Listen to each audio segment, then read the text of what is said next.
नमस्कार। आज हम बात करने वाले हैं उन कृषि क्रांतियों की जिसने हमारी खाद्य सुरक्षा और अर्थव्यवस्था को मजबूत किया। पहले हम खाद्य सामग्रियों में भी दूसरे देशों पर डिपेंड थे। फिर समय समय पर विशेष अभियान चलाए गए जिससे भारत, जहां दूसरे देशों पर डिपेंड था, आज वही भारत है जो दूसरे देशों को खाद्य सामग्री एक्सपोर्ट करता है। हम उन सभी क्रांतियों को देखेंगे, फिर उनका हरियाणा में क्या असर रहा वो देखते हैं। तो चलिए शुरू करते हैं पहली और सबसे इम्पॉर्टेंट क्रांति से। हरित क्रांति यानी ग्रीन रेवोल्यूशन। हरित क्रांति का अर्थ कृषि उत्पादन में होने वाली उस भारी वृद्धि से है जो आधुनिक तकनीकों और उन्नत बीजों के प्रयोग के कारण हुई, जिसकी शुरुआत का श्रेय विश्व स्तर पर जनक डॉक्टर नॉर्मन बोरलॉग को माना जाता है। इन्हें इस योगदान के लिए इसके लिए नोबेल शांति पुरस्कार मिला और भारत में जनक डॉक्टर MS स्वामीनाथन को माना जाता है। हाल ही में इन्हें भारत रत्न देने की घोषणा भी हुई है। भारत में इसकी शुरुआत 1966-67 में हुई, जिसके लिए मेक्सिको और फिलीपींस से HYV यानी उच्च उपज वाले बीज को लाया गया। ये बीज मेक्सिको से गेहूं और फिलीपींस से चावल के बीज लाए गए थे। हरित क्रांति के मुख्य घटक क्या थे जिससे ये संभव हो पाया, चलो देखते हैं। पहला है उन्नत बीज। मेक्सिकन गेहूं की किस्में जैसे लर्मा रोहजो, सुनारा 64। अकेला बीजों से तो काम चलना नहीं था, तो दूसरा है रासायनिक उर्वरक। मिट्टी की उर्वरता बढ़ाने के लिए यूरिया और DAP का बड़े पैमाने पर प्रयोग। तीसरा है सिंचाई, नहरों और नलकूपों का विस्तार। चौथा है कीटनाशक, फसलों को बीमारियों से बचाने के लिए रासायनों का उपयोग। इन सब से पैदावार बढ़ी तो उसे निकालने की भी जरूरत थी, जिसके लिए मशीनीकरण को बढ़ाया गया, यानी ट्रैक्टर और थ्रेशर जैसी मशीनों का उपयोग बढ़ा। इन सब से क्या प्रभाव पड़ा? पहला, भारत खाद्यान्न के मामले में आत्मनिर्भर बन गया। दूसरा, गेहूं के उत्पादन में सबसे अधिक वृद्धि हुई। उसके बाद चावल का स्थान रहा। तीसरा, किसानों की आर्थिक स्थिति में सुधार हुआ। और हां, इसका सबसे अधिक लाभ हरियाणा, पंजाब और पश्चिमी उत्तर प्रदेश को ज्यादा मिला। अब हम देखते हैं हरियाणा पर क्या प्रभाव पड़ा। हरित क्रांति के समय हरियाणा एक नया राज्य बना था 1966 में, और यहाँ के किसानों ने नई तकनीक को अच्छे से अपनाया, जिससे हरियाणा के सिरसा, हिसार और करनाल जिलों में गेहूं की रिकॉर्ड पैदावार हुई। और इसी क्रांति के कारण हरियाणा को भारत की गेहूं की टोकरी कहा जाने लगा। ये क्रांति सक्सेस हुई तो अब सरकार द्वितीय हरित क्रांति पर जोर दे रही है, जिसका उद्देश्य टिकाऊ खेती यानी सस्टेनेबल फार्मिंग, जिसका उद्देश्य पूर्वी भारत के राज्यों में उत्पादन बढ़ाना है, क्योंकि वहां स्थानांतरित कृषि ज्यादा की जाती है। ये संभव तभी हो पाएगा जब जैविक खेती और मिट्टी के स्वास्थ्य पर ध्यान दिया जाए। अब हम देखते हैं दूसरी क्रांति, श्वेत क्रांति यानी ऑपरेशन फ्लड, जिसका मुख्य उद्देश्य भारत में दूध की कमी को दूर करना और डेयरी क्षेत्र को एक संगठित उद्योग में बदलना था, जिसका श्रेय डॉक्टर वर्गीज कुरियन को जाता है। इन्हें मिल्क मैन ऑफ इंडिया कहा जाता है। इसकी शुरुआत 13 जनवरी 1970 में हुई थी। ये क्रांति राष्ट्रीय डेयरी विकास बोर्ड द्वारा शुरू की गई थी, जिसका मुख्यालय आणंद, गुजरात में है। ये गुजरात के अमूल मॉडल पर आधारित थी।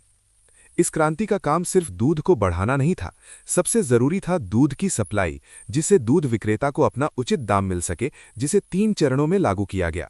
प्रथम चरण 1970 से 1980 मुख्य मेट्रो शहरों जैसे दिल्ली, मुंबई, कोलकाता, चेन्नई में दूध की आपूर्ति सुनिश्चित करना।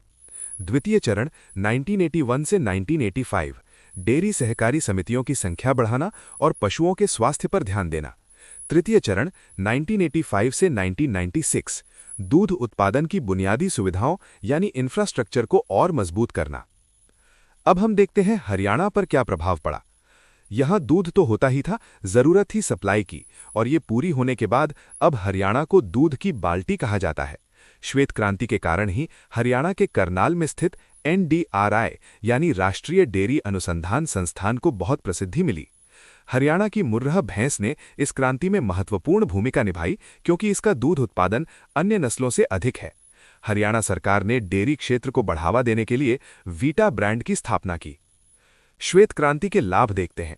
भारत दुनिया का नंबर 1 दूध उत्पादक देश बन गया।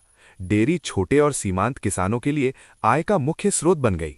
किसानों को बिचौलियों से मुक्ति मिली और उन्हें दूध का सही दाम मिलने लगा। अब हम देखेंगे पीली क्रांति यानी येलो रेवोल्यूशन, जिसका मुख्य उद्देश्य देश को तिलहन यानी ऑयल सीड्स में उत्पादन में आत्मनिर्भर बनाना था, ताकि हमें खाने के तेल का आयात न करना पड़े। इसकी शुरुआत 1986-87 में हुई थी। भारत में इसके जनक सैम पित्रोदा माने जाते हैं। इसमें तिलहन उत्पादन मुख्य रूप से सरसों और सूरजमुखी पर ध्यान दिया गया। इसका लक्ष्य खाद्य तेलों के उत्पादन को बढ़ाना था, तो सरकार ने इसमें 9 मुख्य तिलहन फसलों पर ध्यान दिया, जो हैं सरसों, मूंगफली, सोयाबीन, सूरजमुखी, तिल, अलसी, अरंडी, कुसुम और नाइजर। अब हम देखते हैं हरियाणा पर क्या प्रभाव पड़ा। हरियाणा में इस क्रांति का सबसे बड़ा असर सरसों के उत्पादन पर पड़ा।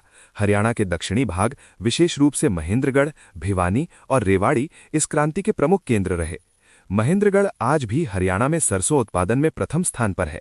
सरकार ने तिलहन की खेती को बढ़ावा देने के लिए तिलहन तकनीकी मिशन यानी technology mission on oil seeds शुरू किया था। पीली क्रांति सफल हुई, उसमें क्या तकनीक अपनाई गई? हाइब्रिड बीजों का वितरण किया गया, किसानों को सिंचाई के आधुनिक साधन जैसे फव्वारा सिंचाई के लिए सब्सिडी देना, तेल निकालने की नई मशीनों और तेल मिलों की स्थापना करना। अब देखते हैं नीली क्रांति।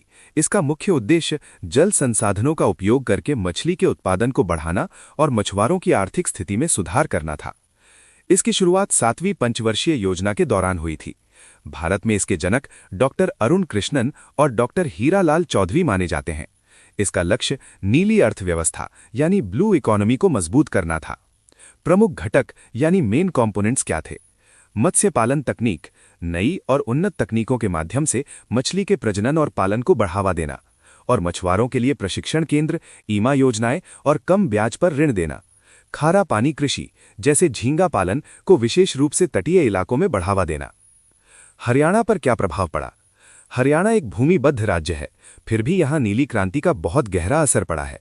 खारा पानी मछली पालन, हरियाणा के कुछ जिलों जैसे सिरसा और हिसार की मिट्टी लवणीय है।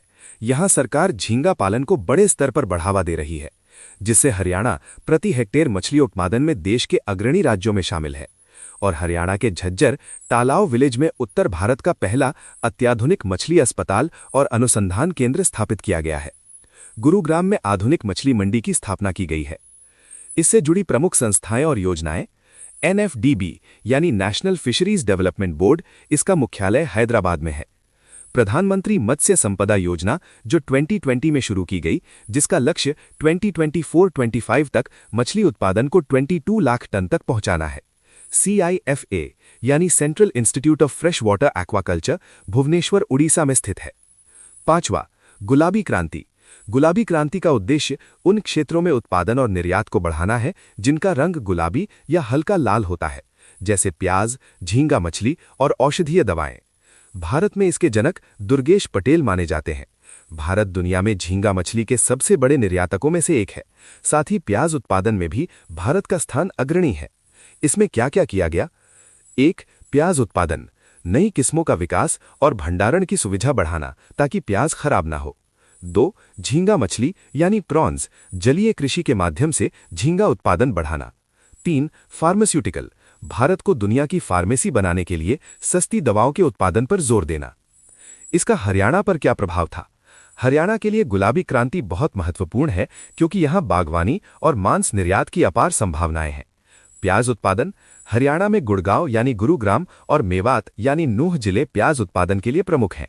झींगा पालन, हरियाणा के खारे पानी वाले क्षेत्रों जैसे सिरसा, हिसार और झज्जर में झींगा पालन को बहुत बढ़ावा दिया जा रहा है। सरकार इसके लिए 50% से 80% तक सब्सिडी भी प्रदान करती है। झींगा को सुरक्षित रखने के लिए कोल्ड स्टोरेज की तकनीक में सुधार किया गया। प्रमुख संस्थान और लाभ, NDOGR यानी राष्ट्रीय प्याज और लहसुन अनुसंधान केंद्र, ये पुणे, महाराष्ट्र में स्थित है। 6. लाल क्रांति। लाल क्रांति का उद्देश्य देश में टमाटर और मांस के प्रसंस्करण और उत्पादन को वैज्ञानिक तरीके से विकसित करना था। तो इसका क्षेत्र हो गया टमाटर और मांस उत्पादन। भारत में इसके जनक विशाल तिवारी माने जाते हैं। इसका लक्ष्य कृषि क्षेत्र में विविधता लाना और किसानों की आय में पशुपालन और बागवानी के जरिए वृद्धि करना था। तो जिसके लिए टमाटर उत्पादन में तो अधिक उपज देने वाली हाइब्रिड किस्मों को बढ़ावा देना और उन्हें खराब होने से बचाने के लिए कोल्ड चेन विकसित करना, और मांस उत्पादन में वैज्ञानिक तरीके से पशुपालन, विशेष रूप से भेड़, बकरी और पोल्ट्री को बढ़ावा देना और हाइजीनिक बूचड़खानों की स्थापना करना। इसका हरियाणा पर क्या प्रभाव पड़ा? हरियाणा के लिए लाल क्रांति बहुत महत्वपूर्ण है क्योंकि यहां बागवानी और मांस निर्यात की अपार संभावनाएं हैं। एक, टमाटर का उत्पादन। हरियाणा में टमाटर का सर्वाधिक उत्पादन मेवात यानी नूह, कुरुक्षेत्र और यमुनानगर के क्षेत्रों में होता है। 2, निर्यात। हरियाणा से मांस और प्रसंस्कृत टमाटर उत्पाद अरब देशों और अन्य अंतर्राष्ट्रीय बाजारों में भेजा जाता है। 3, प्रसंस्करण केंद्र। हरियाणा के गन्नौर सोनीपत में बन रही है, जो अंतर्राष्ट्रीय बागवानी मंडी इस क्रांति को और मजबूती देगी। अब महत्वपूर्ण संस्थान और तकनीक देखते हैं। IIHR यानी Indian institute of horticultural research ये बेंगलुरु में स्थित है, जो टमाटर की उन्नत किस्में जैसे अर्का सीरीज विकसित करता है। NRC ऑन मीट यानी राष्ट्रीय मांस अनुसंधान केंद्र ये हैदराबाद में स्थित है। टमाटर के लिए ड्रिप सिंचाई और मांस के लिए वैक्यूम पैकेजिंग जैसी तकनीकों पर जोर दिया गया। 7, रजत क्रांति, सिल्वर रेवोल्यूशन। रजत क्रांति का मुख्य उद्देश्य मुर्गी पालन में आधुनिक तकनीकों का उपयोग करके अंडे के उत्पादन में तेजी लाना और प्रोटीन के सस्ते स्रोत के रूप में इसे आम जनता तक पहुंचाना था। इसका मुख्य क्षेत्र अंडा और मुर्गी पालन, पोल्ट्री है। भारत में इसकी जनक पूर्व प्रधानमंत्री इंदिरा गांधी मानी जाती हैं। उनके कार्यकाल में इसे काफी प्रोत्साहन मिला। ये क्रांति 1970 के दशक के बाद काफी सक्रिय हुई। इसका मुख्य लक्ष्य अंडों के उत्पादन में आत्मनिर्भरता प्राप्त करना और कुपोषण को दूर करना था, जिसके लिए अधिक अंडे देने वाली विदेशी नस्लों जैसे व्हाइट लेगहॉर्न को भारतीय नस्लों के साथ क्रॉस कराया गया और मुर्गियों के आहार, टीकाकरण और रहने के स्थान केज सिस्टम में सुधार और बड़े स्तर पर चूजों के उत्पादन के लिए आधुनिक हैचरी केंद्रों की स्थापना। इसका हरियाणा पर प्रभाव क्या था? हरियाणा भारत के पोल्ट्री हब के रूप में जाना जाता है, इसलिए ये टॉपिक HSSC के लिए बहुत खास है। हरियाणा के पंचकुला जिले का बरवाला क्षेत्र उत्तर भारत का सबसे बड़ा पोल्ट्री हब है। इसे अंडों की टोकरी भी कहा जाता है। हरियाणा अंडों के उत्पादन में भारत के अग्रणी राज्यों में शामिल है। हरियाणा में मुर्गी पालन के प्रशिक्षण के लिए हिसार और नीलोखेड़ी, करनाल में विशेष केंद्र हैं और जींद जिला भी पोल्ट्री फार्मिंग और हैचरी के लिए काफी प्रसिद्ध है। 8, गोल क्रांति, राउंड रेवोल्यूशन। गोल क्रांति का मुख्य उद्देश्य आलू के उत्पादन में वृद्धि करना और इसे खराब होने से बचाने के लिए कोल्ड स्टोरेज की सुविधाओं को बेहतर बनाना था। क्षेत्र आलू उत्पादन। उद्देश्य भारत को आलू उत्पादन में आत्मनिर्भर बनाना और निर्यात के लिए गुणवत्ता में सुधार करना। इसी बदौलत आज भारत दुनिया में आलू का दूसरा सबसे बड़ा उत्पादक देश है, चीन के बाद, जिसके लिए संकर किस्में यानी कम समय में अधिक पैदावार देने वाली किस्मों का विकास किया गया और आलू में लगने वाले झुलसा रोग यानी ब्लाइट जैसी बीमारियों से बचाव के लिए तकनीकी समाधान किया गया। TPS तकनीक, ट्रू पोटैटो सीड तकनीक, बीजों की कमी को दूर करने के लिए सत्य आलू बीज तकनीक का उपयोग किया गया। इसका हरियाणा पर प्रभाव क्या था? हरियाणा में आलू एक प्रमुख नकदी फसल के रूप में उगाई जाती है। प्रमुख उत्पादक जिला हरियाणा में आलू का सर्वाधिक उत्पादन कुरुक्षेत्र जिले में होता है। इसके बाद यमुनानगर और अंबाला का स्थान आता है। आलू प्रौद्योगिकी केंद्र हरियाणा के नीलोखेड़ी, करनाल में आलू प्रौद्योगिकी केंद्र स्थित है, जहां आलू की नई किस्मों पर काम होता है। निर्यात हरियाणा से आलू दिल्ली और उत्तर भारत की प्रमुख मंडियों में भेजा जाता है। महत्वपूर्ण संस्थान CPRI, केंद्रीय आलू अनुसंधान संस्थान, ये शिमला, हिमाचल प्रदेश में स्थित है। आलू की लगभग सभी नई किस्में जैसे कुफरी सीरीज, कुफरी ज्योति, कुफरी बहार यहीं विकसित की जाती हैं। 9, सुनहरी क्रांति, गोल्डन रेवोल्यूशन। इसका मुख्य उद्देश्य देश में फलों के उत्पादन को वैज्ञानिक तरीके से बढ़ाना और मधुमक्खी पालन के जरिए किसानों की आय को दोगुना करना था। इसका मुख्य क्षेत्र फल, शहद और बागवानी था। इसका मुख्य दौर 1991 से 2003 के बीच रहा। भारत में इसके जनक निरपक तूतेज माने जाते हैं। इस क्रांति के कारण आज भारत दुनिया में फलों और सब्जियों का दूसरा सबसे बड़ा उत्पादक देश है। इसमें विशेष रूप से आम, केला, अमरूद और सेब की उन्नत किस्मों पर ध्यान और मधुमक्खी पालन में शहद के उत्पादन को बढ़ाना ताकि ग्रामीण क्षेत्रों में रोजगार पैदा हो सके। इसके लिए बागवानी में टपक सिंचाई यानी ड्रिप इरिगेशन और ग्रीन हाउस तकनीक का उपयोग किया गया। इसका हरियाणा पर प्रभाव क्या था? हरियाणा में बागवानी को लेकर बहुत काम हुआ है, जो इसी क्रांति का हिस्सा है। प्रथम स्थान हरियाणा में बागवानी फसलों में सबसे ज्यादा उत्पादन सब्जियों का होता है और फलों में आम और अमरूद का। बागवानी विश्वविद्यालय हरियाणा के करनाल के अंजनथली में महाराणा प्रताप बागवानी विश्वविद्यालय स्थित है। प्रमुख उत्कृष्टता केंद्र बने। फलों के लिए सिरसा, मंजियाना। सब्जियों के लिए करनाल, घरौंडा। अमरूद के लिए भिवानी, भुना, अब फतेहाबाद। मधुमक्खी पालन के लिए कुरुक्षेत्र, रामनगर। आम का मेला हर साल पिंजौर पंचकुला के यादवेंद्र गार्डन में मैंगो मेला लगता है। और राष्ट्रीय बागवानी बोर्ड NHB, इसका मुख्यालय गुरुग्राम, हरियाणा में स्थित है।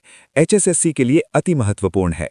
और मधु क्रांति पोर्टल, शहद उत्पादन की ऑनलाइन ट्रैकिंग और मार्केटिंग के लिए। यहाँ पर आपका ये टॉपिक कंप्लीट होता है और एग्रीकल्चर के 100 MCQ की वीडियो डाल दी गई है जो सभी इंपॉर्टेंट क्वेश्चंस को कवर करती है। अगर नहीं देखी है तो देख लेना। अगर वीडियो अच्छी लगी तो लाइक करें और चैनल को सब्सक्राइब करें।